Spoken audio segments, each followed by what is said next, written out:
En lloc de crear la teva empresa, potser en pots reemprendre una que ja existeix. Aquest és l'objectiu del Centre de Reempresa de Catalunya, un programa impulsat per la Diputació de Barcelona i la patronal Sacot, on empresaris que volen vendre la seva empresa es posen en contacte amb emprenedors disposats a continuar el negoci.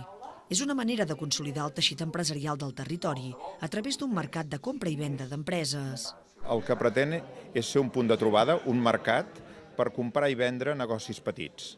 Les grans companyies tenen grans entorns que els assessoren i els hi fan aquesta feina de trobar un nou adquirent.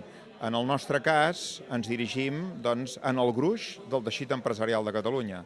Empresa petita i molt petita, que per circumstàncies les que siguin, el seu empresari li sembla que ja no desitjarà continuar liderant el negoci.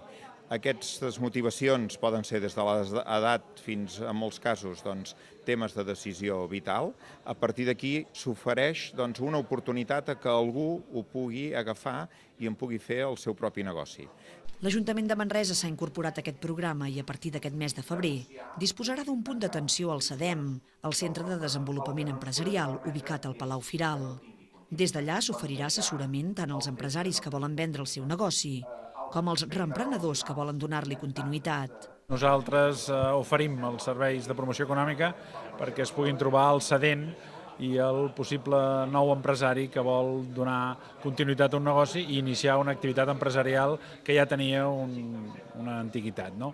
Pensem que és un moment que és important tenir totes les eines que puguin ajudar a que no perdi teixit econòmic la ciutat i la comarca. El programa s'ha presentat al Palau Firal de Manresa a una 70 d'empresaris, emprenedors i agents socioeconòmics de la comarca del Bages.